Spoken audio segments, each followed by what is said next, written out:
How's it going, film and TV fans? Welcome back to another review on the Film Nerd Reviews channel, and another in our episodes of looking at the filmography of Wes Anderson that I haven't really covered on this channel, which is a very long title, but in other words, Wes Anderson's majority filmography. And today we're looking at his 2007 film, The Darjeeling Limited.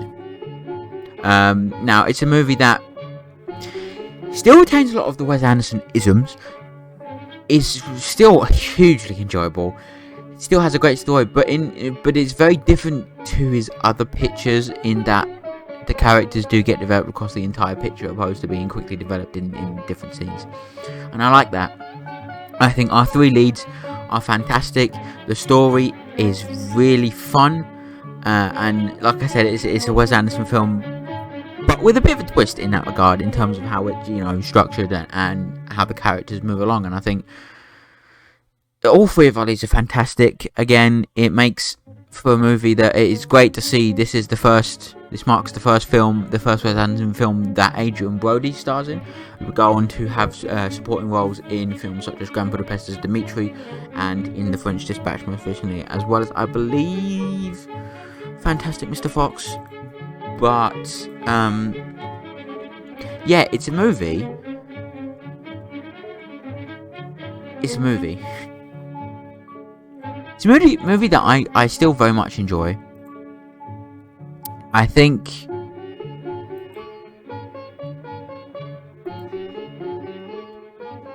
he's also in Fantastic Mr. Fox, as well as French Dispatch and Grand Budapest Hotel, which is Wes Anderson movies that he's in. But it's a movie I very much enjoy. I think while it is not Wes Anderson's best, I still think it's a brilliant film. And in all honesty, I still fully enjoy this movie. I think, like I said, our protagonists are really fun. I think each one has their own characteristics and their own charisma to them that's fun. I think out of the three of them, Adrian Brody's is my favourite. I think just because it's something different in the Wes Anderson picture, because obviously both Schwartzman and Wilson have appeared in previous Wes Anderson pictures. Wilson being in the first ever Wes Anderson feature-length picture, Bottle Rocket, and then Jason Schwartzman appearing in Rushmore, and I don't think he was in Tenenbaums or Life Aquatic. I don't quote me on that one.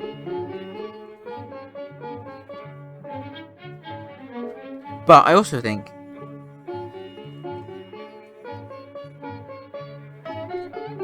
it's a movie that's worth dissecting. It's a movie I had a great deal of fun with, and while it's not as good as Anderson's other pictures,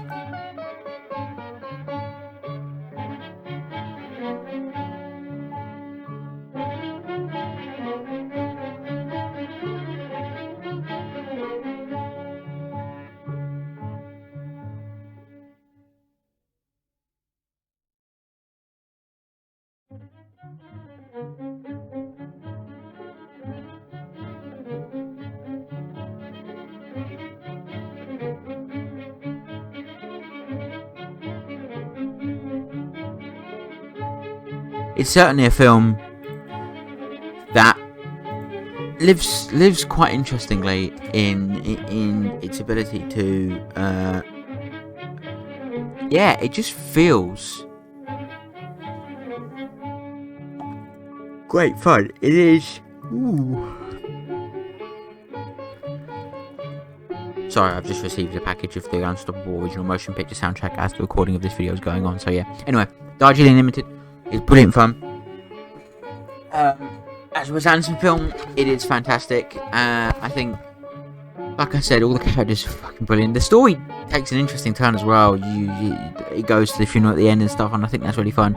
You've got Natalie Portman is in this movie for literally seconds. Bill Murray, again, keeping on the position of being in every single Wes Anderson movie with the exception of Bottle Rocket and apparently the upcoming Wonderful Sugar of Henry, or Wonderful Life of Henry Sugar, whatever, but I'm sure he'll find his way into that at some point.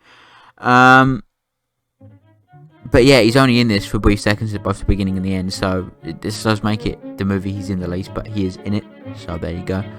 And I think Wes Anderson-ly wise, it's definitely not my favourite, but it's also definitely not the worst. I think there is no worst Wes Anderson picture, there's just the least best, the least, you know what I mean? Because all his pictures so far, let that be abundantly fucking clear, so far, they're all really good pictures. So I hope that continues with tomorrow's Fantastic Mr. Fox, as well as Moonrise Kingdom and Isle of Dogs, which I'm looking forward to very much. I think Darjeeling Limited is still memorable, enjoyable, has some great moments.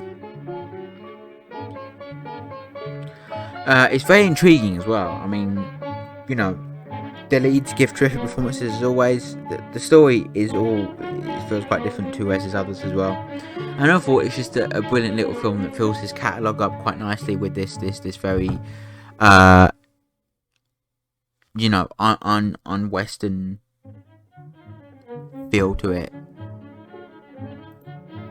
being primarily based in India. So I think that's quite an interesting tactic to take, personally.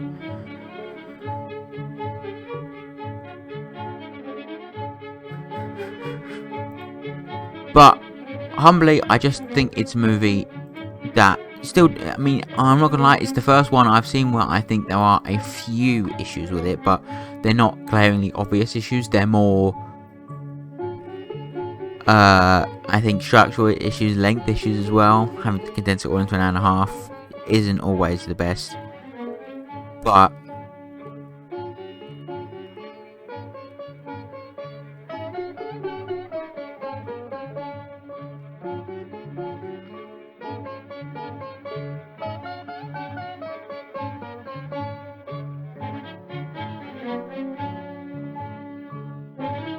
yeah, overall, it's a fantastic little film.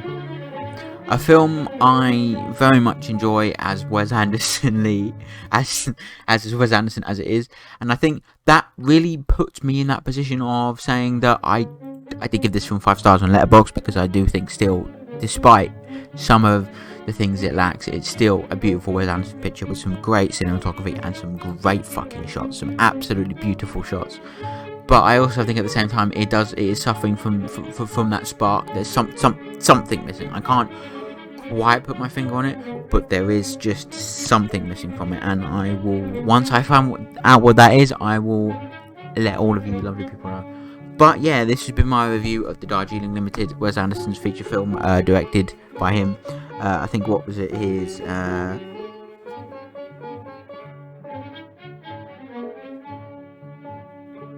5th feature film he directed, so that's an interesting point. And obviously the first one starring Adrian Brody, so that's an important milestone. This one also does feature guest appearances by, like I said, Natalie Portman and Angelica Houston as well. So, but for the most part, we focus on our 3 leads, and that's something that I think is very different from a Wes Anderson picture, because it usually has this big fuck off ensemble cast with every fucking person known to God Green's Earth in it. But here, that's one of my favourite things about this movie, is that it focuses on the leads without having to have a big fuck off ensemble cast, which is, I think, one of the highlights of this movie. It makes sure to focus on the talents of these 3 main people, instead of having a protagonist, but having every other fucking actor who's ever been in a Wes Anderson movie chucked in at some point, which, as much as that sounds like it's a criticism, it's definitely kind of one, but it's nice to have that one movie where it's not like that. I still enjoy that, but it's nice to have that one movie that's not like that, if you get me, and I think that's what this movie is, in my opinion.